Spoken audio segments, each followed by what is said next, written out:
There's a Connecticut Yankee at Ben Hogan's course.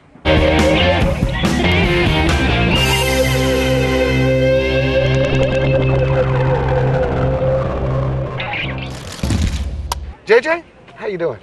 I'm doing great. You know, it's fun to see all the little kids here, you know, looking for autographs and stuff. And thinking back 15, 20 years ago, I was one of them, and now I'm out here whacking around with the best players in the world. In 5 years, they're going to be out here, well, and they're going to be hitting it by you. Are you still long? I still feel like I'm pretty long, but to see some of the young guys now come up, I think as you get older, you learn a little bit, not only about your own game, but how to manage yourself around the golf course as opposed to just try to hit it as hard as you can and as far as you can. And I think now that I've been out here 10 years, I've kind of learned that much. You do a lot of off-the-course work that benefits a lot of people. What is the Henry House? Yeah.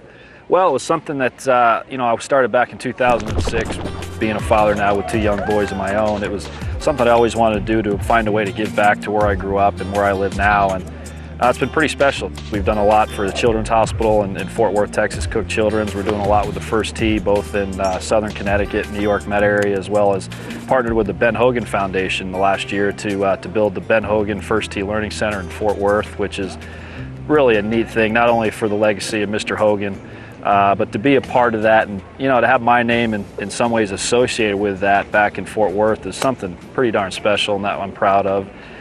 Did you ever meet Mr. Hogan? You know what, I did. I went to TCU. I never really saw him hit many golf balls, unfortunately. It was, you know, it was kind of past his time when he really hit them. But I can remember my first couple of years as a freshman, sophomore at TCU at Shady Oaks, his home track, and the 18th hole comes up the clubhouse, and he'd always be kind of sitting right at his table with that stern face, and he'd kind of give us a wave. And you know, you were shaking over a 3-footer knowing he was looking at you through the window. It was pretty cool stuff. That is very cool. It really is. In Connecticut, your home state. Yeah. Winning and high-fiving people on the hill there on 18. Yeah. That was very cool. Well, it was, you know, and again, we've talked a little bit about seeing the kids out here. That was a tournament when I'd go with my dad or with the club pro growing up. And, you know, to grow up in the state, to kind of carry the Connecticut flag, if you will, for professional golf, and then to walk up the 72nd hole in 2006 with 75,000 people screaming for you was something that I'll always remember, and hopefully I get a chance to do again soon. What would you be doing?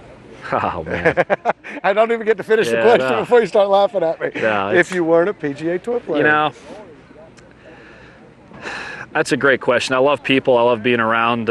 You know, I feel like, you know, I represent, I feel like I'm a good person. I like, you know, helping others and doing things. But, you know, I have a lot of interest in kind of the business side of a lot of things, whether it's, you know, following the market or Wall Street or different things. But to be honest with you, they'd probably do something in sales or something kind of from a finance standpoint. So I don't think I could make as much money though as I do if I play good golf. So I'll keep at this as long as they let me do it. That's for sure. As well you should, my brother. Hey, always good to talk to you, man. My pleasure. All right, thanks, Thank buddy. you. Appreciate it.